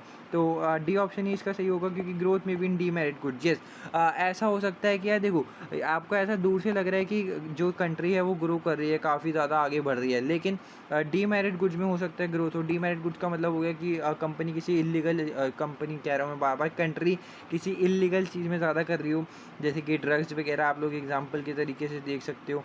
तो ये सब चीज़ों में अगर डील कर रही हो, पैसा तो तब भी आ ही रहा है कंपनी में, इकोनॉमी की ग्रोथ तो तब भी हो रही है, लेकिन डीमेरिट गुड्स में हो रही है, जो कि गलत बात है, तो इसलिए डिसएडवांटेज है, क्योंकि आपको पता नहीं चलता कि डीमेरिट गुड्स में हो रही है, मेरिट गुड्स में हो रही है। इसके बाद question number 90, which of the following statement best describe demand side policy. Demand side की पॉलिसी को सबसे बेस्ट कौन डिस्क्राइब करता है? I believe that government should manipulate its spending so as to manage aggregate demand. Yes, यही मेरे को सही लग रहा है। आप लोगों ने बहुत सारी पॉलिसीज़ वगैरह पढ़ रखी होंगी कि कौन सी पॉलिसीज़ किसने दी और उसमें क्या होता था। तो डिमांड साइड पॉलिसीज़ की आपने पूछा था, पहला ही ऑप्शन बेस्ट लग रहा है, क्योंकि इसमें ऐसा क्या होता था कि गवर्नमेंट शुड मैनिपुलेट, गवर्नमेंट को ही देखना चाहिए कि जो भी अपनी ओर पेंडिंग कर रहे हैं, और जो एडी है उनको मैनेज करना चाहिए। ठीक है, इसके बाद अगर बी ऑप्शन पढ़े, ensuring that demand is contain so that inflation is controlled. तो ऐसा तो मतलब हमने कुछ भी वो नहीं करा था कि ऐसा कुछ लिखा होगा डिमांड साइड पॉलिसी में। Managing down excessive growth by reducing government boring, ना गवर्नमेंट बोरिंग को आप रिड्यूस नहीं करते डिमांड साइड पॉलिसीज़ के लिए। बेस्ट ऑप्शन इसका यही है। ठीक है, तो बाकी ऑप्शन आपको पढ़ने की ज़रूरत नहीं है, क्योंकि आपको आंसर सही मिल चुका है। इसके बाद question number 91, country M is experiencing economic stagnation. ठीक है, स्टेगनेशन वो जो है फील कर, जिसका मतलब होता है कि मतलब मान के चलो कंपनी जो बार बार कंपनी कंट्री के अंदर ग्रोथ हो रही है नहीं हो रही। ठीक है, तो मतलब स्टेगनेशन का मतलब हो गया ज़्यादा ग्रोथ नहीं हो रही है। इसके बाद सीनियर पॉलिसी एडवाइज़र है recently propose that the nation should concentrate on limiting government intervention. ठीक है, तो इसका मतलब आपको सबसे पहले देख लो कि कौन सी कंट्री एम को अडॉप्ट करना चाहिए। सबसे पहली बात देखो, गवर्नमेंट का जो रूल है वो लिमिटिंग कर रही है, तो इसका आपको सीधा सीधा एक ही जो अप्रोच थी वो बताया गया था, जो कि थी क्लासिकल अप्रोच, जिसमें आपको बता देते थे कि गवर्नमेंट का जो है वो रोल कम कर दो, गवर्नमेंट को जो है वो कम से कम इंटरवेंशन करना चाहिए। जो चीज़ें होती हैं वो अपने आप ही हो जा रही हैं, जैसे मार्केट और reducing physical deficit, rather than public expenditure को बढ़ाने की जगह जो मार्केट्स है और फिजिकल डेफिसिट है उसको कम करने को देखो। ठीक है, तो क्लासिकल अप्रोच की सीधे सीधा बाय डेफिनेशन जैसी मैंने पढ़ा कि गवर्नमेंट की इंटरवेंशन को कम कर दो, तो साफ साफ ये पता चल गया कि ये कौन सी अप्रोच होने वाली है, क्लासिकल अप्रोच। ठीक है, ये मैंने कैसे बताया, क्योंकि आप लोगों को चैप्टर पढ़ा होगा तो आप लोगों ने सीधा पढ़ा होगा कि सारी अप्रोच में क्या क्या चीज़ें होती हैं। ये अप्रोच वाले क्या भाई सब कह रहे हैं, केनीजियन क्या कह रहा है, क्लासिकल थ्योरी में क्या था, मॉनिटरिस्ट में क्या था, तो उसके अकॉर्डिंग आप लोग जो है वो सारे आंसर दे सकते हो। आगे चलते हैं, question number 92, country F is experiencing a rising trade deficit. Trade deficit उसको हो रहा है, इसका मतलब इम्पोर्ट जो है वो ज़्यादा है। ठीक है, in addition the cost of these imports are rising due to production problems in the countries that exports to F. जो भी कंट्रीज इस कंट्री को एक्सपोर्ट करती हैं, यानी कि जो हम इम्पोर्ट करते हैं, उसकी वजह से प्रोडक्शन प्रॉब्लम भी काफ़ी आ रही है। If all else stays constant which two of the following would this be expected to cause. सबसे पहले बात यार देखो, ये आप लोगों ने एक इक्वेशन पढ़ी होगी। ठीक है, जिसका जो हमारी इक्वेशन होती थी A D is equal to C plus I plus G plus X minus M को आप नेट एक्सपोर्ट्स भी कहते थे। ठीक है, इसके अंदर आपको बताना है कि ए डी में क्या होने वाला है। सब देखो, आपको बताया कि सब चीज़ें कांस्टेंट हैं। सी का मतलब होता है कि मतलब आप क्या कंज्यूम वगैरह कर रहे हो। ठीक है, कंज्यूमर की जो भी स्पेंडिंग होती है। आई का मतलब होता है इन्वेस्टमेंट बाय फर्म्स की कितनी इन्वेस्टमेंट की गई है। जी का मतलब होता है कि गवर्नमेंट की कितनी स्पेंडिंग है। एक्स का मतलब होता है एक्सपोर्ट, और एम का मतलब होता है इम्पोर्ट। ये आपकी जो है वो इक्वेशन होती है। ये आप लोगों ने शायद 12th की इकोनॉमिक्स में भी पढ़ रखी होगी। ठीक है, तो इसमें आपको बताया कि सारी चीज़ें जो है वो कांस्टेंट हैं, और इम्पोर्ट आपको ट्रेड डेफिसिट का मतलब मैंने आपको बताया कि इम्पोर्ट जो है वो ज़्यादा है, एक्सपोर्ट कम है, तो मतलब इम्पोर्ट ज़्यादा है। अब देखो, अगर इम्पोर्ट ज़्यादा है, बाकी सारी चीज़ें नॉर्मल हैं, तो एडी जो है वो फॉल कर जाएगा। देखो, इसका मैं आपको थोड़ा सा मैथमेटिक्स भी यहाँ पे अगर हम इसमें डाल दें, वैसे इतनी ज़रूरत है नहीं, बट स्टिल देखो, अगर आपको पता है कि यहाँ पर देखो इक्वल टू, आपको पता है लेफ्ट हैंड साइड ये है लेफ्ट हैंड साइड, और ये वाली राइट हैंड साइड। ठीक है, अब इम्पोर्ट्स अगर मेरे इंक्रीज़ कर रहे हैं, तो ये जो लेफ्ट हैंड साइड वाली चीज़ है ना वो डिक्रीज़ करेगी। क्यों? क्योंकि इसके पहले जो है वो माइनस लगा है। वहीं अगर मान के चलो इम्पोर्ट के बाद मेरा प्लस लगा होता और इम्पोर्ट बढ़ रहे होते, तो मैं ईडी भी बढ़ जाता। इसका मतलब यही है कि अगर माइनस लगा है तो यहाँ वाली चीज़ बढ़ेगी, तो यहाँ वाली चीज़ कम होगी, रिवर्स इम्पैक्ट होगा। लेकिन अगर प्लस वाली चीज़ बढ़ती है और यहाँ पर तो लेफ्ट हैंड साइड भी जो है वो बढ़ेगी, या फिर कम होती है तो वो कम ही होगी। ठीक है, ये नॉर्मल मैथमेटिक्स था, नहीं समझ में आया था, बस ये समझो कि अगर इम्पोर्ट बढ़ेंगे तो आपका जो एडी है वो यहाँ पे फॉल कर जाएगा बाय आपकी जो भी आपकी वो है, क्या कहते हैं उसको, न्यूमेरिकल, जो भी आपका फार्मूला वगैरह है। ठीक है, तो ए फर्स्ट वाला जो होगा वो इसका होगा। उसके बाद एडी जो है आपका बढ़ने वाला है नहीं। अब आपको तीसरे चौथे में से बताना है कि मॉनिटरी इन्फ्लेशन आने वाली है या फिर इम्पोर्टेड इन्फ्लेशन आने वाली है। अब आपको पता है कि आपकी जो इम्पोर्ट्स हैं वो बढ़ रहे हैं, तो आप लोग गेस कर सकते हो कि कौन सी इन्फ्लेशन आएगी, इम्पोर्टेड इन्फ्लेशन, क्योंकि आपके इम्पोर्ट जो है वो ज़्यादा है। आगे चलते हैं, question number 93, which of the following would be classified as an expenditure reducing strategy. Expenditure reducing strategy आपकी क्या क्या हो सकती है? प्रोवाइडिंग सब्सिडीज़, अगर आप एक्सपोर्टर्स को सब्सिडीज़ दे रहे हो तो इससे आप लोग एक्सपेंडिचर अपना बढ़ा रहे हो, बल्कि एक्चुअली में कम नहीं कर रहे हो। ठीक है, तो ये गलत होगा। इसके बाद lowering the currency exchange rate, यानी कि डिवैल्यूएशन, अगर आप लोग अपनी करेंसी के खुद के पैसे डाउन कर रहे हो तो उससे एक्सपेंडिचर रिड्यूस तो आई गेस नहीं हो रहा है। क्योंकि एक्सपेंडिचर रिड्यूसिंग स्ट्रेटजी में क्या होता है कि गवर्नमेंट जो है वो अपनी जो भी डोमेस्टिक इकोनॉमी वगैरह है उसमें से रिड्यूस कर देती है डिमांड्स को, ताकि इंपोर्ट्स वगैरह ज़्यादा कर सके। तो इसके अंदर जो है वो बजट सरप्लस वगैरह ज़्यादा आता है, ठीक है। तो ये सी ऑप्शन में देखो बजट सरप्लस है, ये बजट सरप्लस होता है। मैंने आपको बताया कि जो अपनी डोमेस्टिक इकोनॉमी है उसको कम कर देती है, ताकि डिमांड्स वगैरह जो है वो हो सकें, रिड्यूस हो सके इंपोर्ट्स के लिए। इसका मतलब बजट सरप्लस जो है वो ज़्यादा लॉन्च कर देती है। टैरिफ्स और कोटास जो हैं वो इंपोर्ट करती है, नहीं इससे एक्सपेंडिचर रिड्यूसिंग स्ट्रेटजी तो कुछ भी नहीं है, ठीक है। टैरिफ कोटा से तो बढ़ता ही है। तो आगे चलते हैं question number 94, which is the last question of this chapter. और government may need to intervene in the economy in order to move. इसका मतलब देखो हमने ऊपर पढ़ा था कि गवर्नमेंट को इंटरवीन नहीं करना चाहिए, जो क्लासिकल की थी। अब इसमें आपको बताया कि गवर्नमेंट को इंटरवीन करना चाहिए, ठीक है। तो सीधा सीधे केनीजियन की है। बाकी मैंने पूरा इसलिए नहीं पढ़ा क्योंकि यार आपको पता है एक एक वर्ड पढ़ के ही आपको पता चल जाता है कि उसका क्या क्या आंसर हो। कुछ MCQs इजी भी होता है, ठीक है। ओके, सो हम लोग जो हैं ये वाला चैप्टर भी कर ही लेते हैं, क्योंकि देखो हम पूरा मैक्रो जो है वो ख़त्म कर चुके हैं और थोड़े से ही क्वेश्चंस और बचे थे। तो ये वाला चैप्टर भी करेंगे जो कि है सोशल, एनवायरनमेंट और टेक्नोलॉजिकल फैक्टर, पॉलिटिकल, लीगल हमने कर चुके हैं। ऊपर हम लोगों ने बाकी जो है वो भी सॉल्व कर लिए हैं, ठीक है। थोड़ी सी लंबी वीडियो बट कोई बात नहीं, पूरा चैप्टर जो है वो ख़त्म करके चलते हैं, ठीक है। Consider the following statement, monitoring population growth is usually only important for public और गवर्नमेंटल ऑर्गेनाइजेशन। सबसे पहली बात आपको आ गई है यार कि अगर आप पॉपुलेशन ग्रोथ को मॉनिटर करते हो तो ये खाली देखो ऐसे जो ACC जैसे पेपर जो बनाते हैं उन लोगों में कॉन्सेप्चुअल क्लैरिटी प्लस आपको वर्ड जो है वो देखने पड़ते हैं। ओनली इम्पोर्टेंट खाली अगर आप पॉपुलेशन ग्रोथ को मॉनिटर करोगे तो ये क्या अकेला ऐसा इंपॉर्टेंट चीज़ है कि पब्लिक और गवर्नमेंट ऑर्गेनाइजेशन के लिए? बाकी जो चीज़ें हैं वो भी तो होती हैं, ये खाली ओनली नहीं है, ठीक है। तो इसलिए जो स्टेटमेंट 1 जो है वो तो हमारी सीधा सीधा जो है वो गलत हो जाती है। इसके बाद attitudes represent N individuals personal preferences और पैटर्न्स ऑफ चॉइस। तो ये भी साफ साफ मेरे को गलत दिख रही है। देखो आप लोगों ने चैप्टर अच्छे से पढ़ रखा होगा, आई होप, तभी आप एग्जाम किट की वीडियो देख रहे हो, ठीक है। तो जो एटीट्यूड वगैरह होता है ये उसकी डेफिनेशन नहीं है, ये जो है वो टेस्ट की है कि टेस्ट आपको बताता है कि एक इंडिविजुअल का पर्सनल प्रेफरेंस क्या है या फिर उसकी जो पैटर्न ऑफ चॉइस है वो क्या है। एटीट्यूड क्या होता है कि कोई पर्सन या फिर ग्रुप की उसको क्या चीज़ अच्छी लगती है, क्या चीज़ नहीं लगती है उस चीज़ के प्रति, ठीक है। तो लाइक और डिसलाइक वगैरह आ जाता है, वो एटीट्यूड होता है। लेकिन ये जो होता है वो टेस्ट किया है, तो दोनों जो है वो स्टेटमेंट गलत है। आगे चलते हैं question number 96, consider the following statement. इसमें भी आपको बताना है कि कौन सी स्टेटमेंट जो है वो करेक्ट है। An ageing population represents a risk to all business that manufacture और सेल टेक्नोलॉजिकली एडवांस प्रोडक्ट। जो भी कंपनी मतलब मान लो आजकल के जो है वो प्रोडक्ट्स वगैरह बेच रही हैं, तो एजिंग पॉपुलेशन ऐसा रिप्रेजेंट करता है कि उन जो भी सारे बिजनेसेस को रिस्क है उन सब लोगों को जो भी मैन्युफैक्चर कर रहे हैं टेक्नोलॉजिकली एडवांस प्रोडक्ट। तो अब ये आप देखो यहाँ पर मैंने आपको जैसे पता, ये देखो यहाँ पे देख रहे हो ऑल बिजनेसेस, यही है आपको चीज़ मेन है कि अगर मान लो कि आपकी कंट्री है, ये कंट्री में बहुत ज़्यादा ओल्ड पर्सन की जो है वो लिमिट बढ़ रही है, सारे लोग 60+ होते जा रहे हैं, और मतलब मान के चलो वही बर्थ रेट ज़्यादा बढ़ नहीं रहा है, डेथ रेट जो है वो कम होता जा रहा है। जो ओल्ड पीपल हैं वो आपके पास बहुत कंट्री में है, तो इससे जो टेक्नोलॉजिकली के एडवांस प्रोडक्ट्स हैं उनमें कोई दिक्कत आने वाली है? ऐसा कुछ होगा कि मतलब ऐसा कुछ आपको रिस्क दिखता है कि मतलब ज़्यादा लोग हैं तो उसमें टेक्नोलॉजिकल एडवांस प्रोडक्ट नहीं बिकेंगे? ऐसा तो कुछ नहीं है यार, लोग खरीदते ही हैं प्रोडक्ट, इवन बहुत सारे ओल्ड लोग भी अब खरीदने लगे हैं, तो ऐसा कुछ स्टेटमेंट जो है वो नहीं होगी। और change in social structure can have a significant impact on a countries buying pattern. Yes, ये आपको पता होगा, आजकल आप सुनते होगे ट्रेंड, ये चीज़ ट्रेंड में चल रही है, वो चीज़ के चल रही है। जैसे जैसे सोसाइटी चलती है वैसे वैसे दुनिया चलती है, और उससे बाइंग पैटर्न भी बढ़ते हैं। कभी लोग बेल बॉटम पहन लेते हैं, कभी लोग कुछ और पहन लेते हैं, ठीक है। वो सब चीज़ें लोग करते रहते हैं ट्रेंड के अकॉर्डिंग। तो सेकंड स्टेटमेंट जो है वो करेक्ट होगी। तो यस, इसका आंसर जो होगा खाली एक सेकेंड 2 ओनली होगा, जो कि आपका बी पार्ट है, ठीक है। इसके बाद चलते हैं question number 97, outsourcing is often associated with which business process.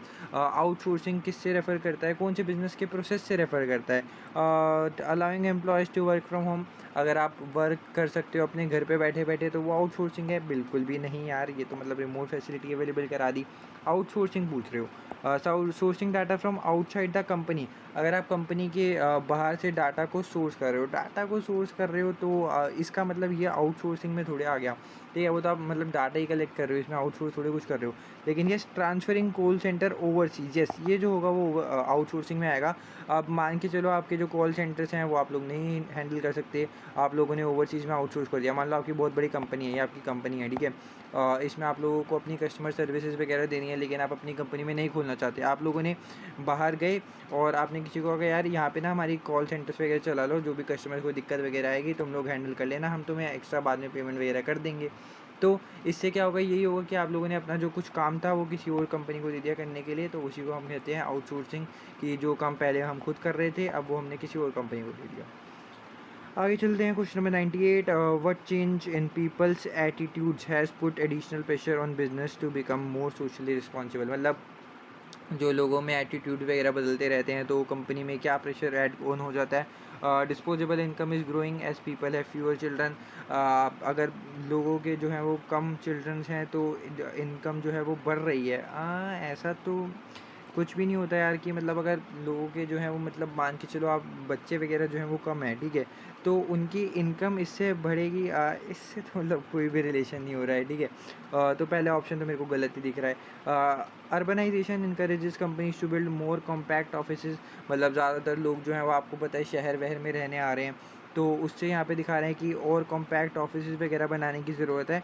तो ऐसे मतलब इस पीपल के एटीट्यूड से इतना ज़्यादा प्रेशर तो नहीं आ रहा। अगर लोग ज़्यादा आ रहे हैं तो आप और कितने कॉम्पैक्ट ऑफिस बना लोगे, ठीक है। तो बी ऑप्शन भी नहीं कहते, ठीक है। Fashion changes rapidly therefore frequently change of suppliers become a necessity. देखो अगर फैशन जो है वो बार बार बदलता जा रहा है, ठीक है, ये तो एग्री कर रहे हो, कभी कुछ हो जाता है कभी कैसा हो जाता है, लेकिन आपको बार बार सप्लायर बदलने की ज़रूरत नहीं है, क्योंकि एक सप्लायर आपको पहले चीप सामान दे रहा था, अब आप दूसरे सप्लायर के पास जाओगे, हो सकता है वो आपको महंगा सामान दे, तो दिक्कत परेशानी हो सकती है। तो इसीलिए इसमें भी आपको बिज़नेस को ज़्यादा कुछ प्रेशर आने नहीं वाला कि और सोशली रिस्पॉन्सिबल बने। लेकिन ये सोशली रिस्पॉन्सिबल की बात है तो ये देखो, people are more aware of the carbon footprint left by companies operation. Yes, जो पीपल हैं वो बहुत ज़्यादा अवेयर हो रहे हैं कि कंपनी कार्बन फुटप्रिंट कैसा है। इसका कार्बन फुटप्रिंट का मतलब क्या होता है कि जो भी कंपनी कार्बन के एमिशंस वगैरह प्रोड्यूस करती है, तो उससे लोगों को पता चलता है कि यार ये जो चीज़ है वो हमारे इन्वायरमेंट को इम्पैक्ट कर रही है, और लोग जो हैं वो सस्टेनेबल ज़्यादा हो रहे हैं आजकल, ठीक है, इन्वायरमेंट फ्रेंडली ज़्यादा हो रहे हैं, तो वो चाहते हैं कि कंपनी जो है वो हमारे हक पे लड़े और ज़्यादा से ज़्यादा जो है वो एक इको फ्रेंडली रहे, ठीक है। तो डी ऑप्शन जो उसका वो सही होगा, और ये जो है वो बिज़नेस को करता है कि यार और थोड़ा सोशली रिस्पॉन्सिबल बनो।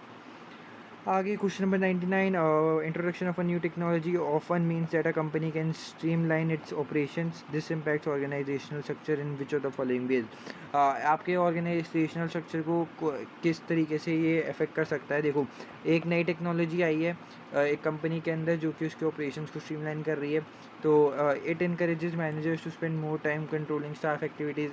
इसकी वजह से जो है वो स्टाफ में ज़्यादा काम कर सकती है। It allows the company to reorganise itself into a taller structure. मतलब एक टॉल स्ट्रक्चर बना लेगी अगर वो एक नई टेक्नोलॉजी ले आई, ठीक है।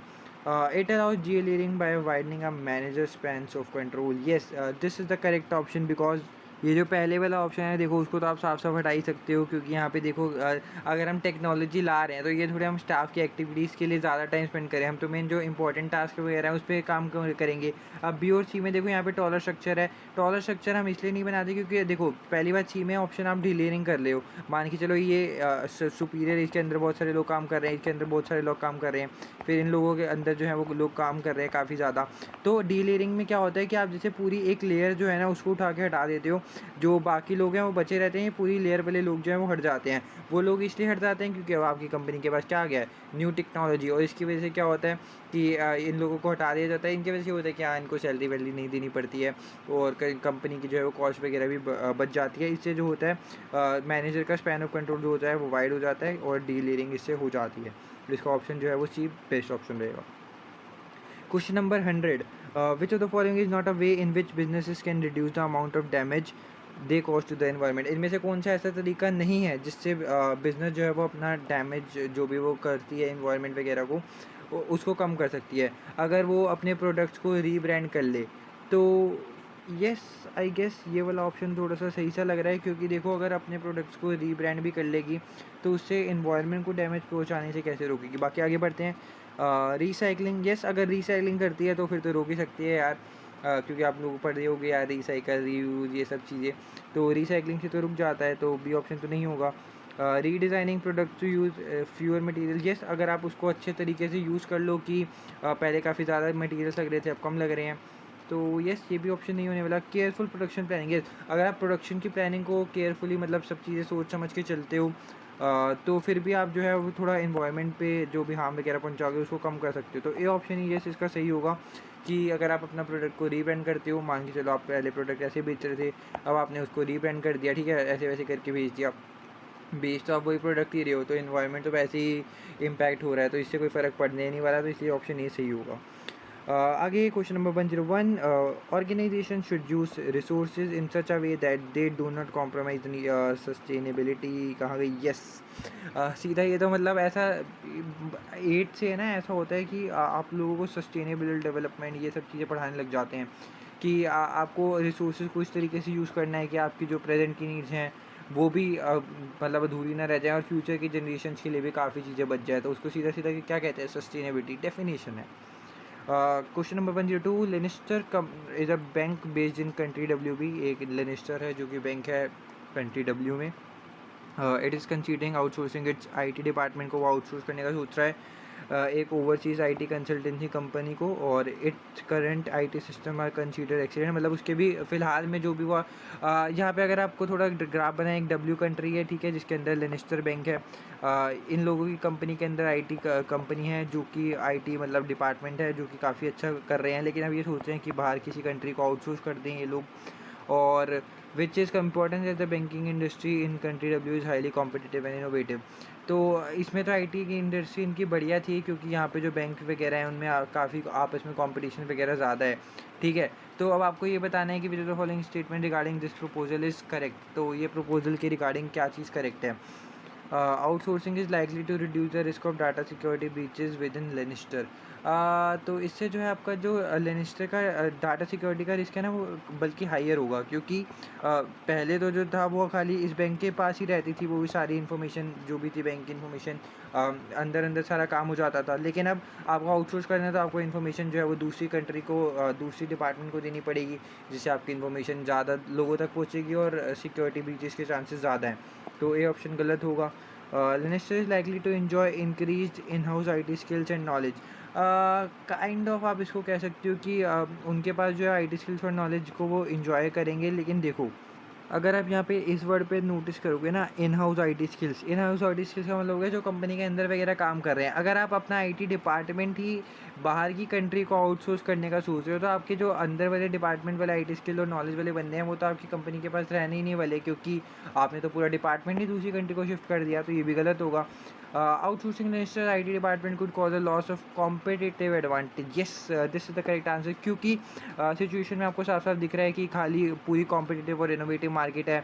आप लोगों का आईटी डिपार्टमेंट इतना बढ़िया चल रहा है, आप लोगों के जो बंदे वगैरह एम्प्लॉयज़ वगैरह वो भी काफ़ी अच्छा काम कर रहे हैं, लेकिन आप लोगों ने क्या सोचा, अपना डिपार्टमेंट बाहर की कंट्री को दे दो, इससे दिक्कत आ जाएगी कि जो आपका कॉम्पिटिटिव एडवांटेज था आप उसको लॉस कर जाओगे, क्योंकि आप ऑब्वियसली मार्केट में काफ़ी अच्छा परफॉर्म कर रहे हो। क्वेश्चन में साफ साफ लिखा है, देख रहे हो, कंसीडर एक्सीलेंट, मतलब उनका डिपार्टमेंट काफ़ी अच्छा माना जाता है, फिर भी वो आउटसोर्स कर रहे हैं, तो येस वो जो एडवांटेज है उसको खो सकते हैं। बाकी it is likely to be easy for minister to bring the IT function back in house if problem arise with the IT का, नहीं ऐसा नहीं होता यार, मतलब अगर बाद में वो चाहें तो वापस भी ले सकते हैं, तो ये ऑप्शन जो है वो गलत होगा। Recycling waste material could be classed as being both environmentally friendly and sustainable, तो ये आपको बताना है कि ये जो है वो स्टेटमेंट ट्रू है या फिर फॉल्स है। अगर आप रिसाइकिल कर रहे हो वेस्ट मटेरियल को तो एक तो पहली बात एनवायरमेंट फ्रेंडली है, क्योंकि आप जो है उसको जो भी मटेरियल वगैरह आप लोगों ने करा था उसको रिसाइकिल कर रहे हो, ठीक है, और उसके बाद सस्टेनेबल भी है क्योंकि वो आगे जाके वापस यूज़ हो सकता है, ठीक है। तो ये ट्रू और फॉल्स में आपको ट्रू, ये तो मतलब काफ़ी वो हो गया ना कि इतने सारे मुश्किल मुश्किल क्वेश्चन दे देते हैं बाद में, चलो खुश करने के लिए एक आसान सा क्वेश्चन दे देते हैं, वैसा टाइप का क्वेश्चन था। और इसी के साथ अगर हम देखें तो आपका ये वाला चैप्टर भी खत्म हो जाए, पूरी माइक्रो मैक्रो जो है वो हमने एक ही वीडियो में जो है वो कवर कर दिया, ठीक है। तो हमने जो वन शॉट बनाई थी वो भी कुछ 1 घंटे के अप्रॉक्स थी, उसमें सारे जो मैक्रो जो थे वो सारे वन शॉट में कवर थे, और इसमें एग्ज़ाम किट कवर है, ठीक है। कुछ भी डाउट हो, एक भी क्वेश्चन में डाउट लगा हो कि अच्छे से कुछ समझ ना आया हो, कमेंट करना, और कुछ बीच में अगर मिस्टेक वगैरह हुई हो तो कोई बात नहीं यार, मैं भी आपकी तरह एक स्टूडेंट ही हूँ, भाई समझ के कमेंट वगैरह कर देना, और गलती हो बताना यार, ठीक है। बाकी गलती को सुधारेंगे, इंसान है, गलतियाँ होती हैं। और अगर इतनी देर तक वीडियो देख रहे हो तो यार आई होप आपको वीडियो अच्छी लगी होगी, और अच्छी लगे तो लाइक कर देना, चैनल पर नए सब्सक्राइब कर देना। मैं मिलता हूँ नेक्स्ट वीडियो में, बाय बाय।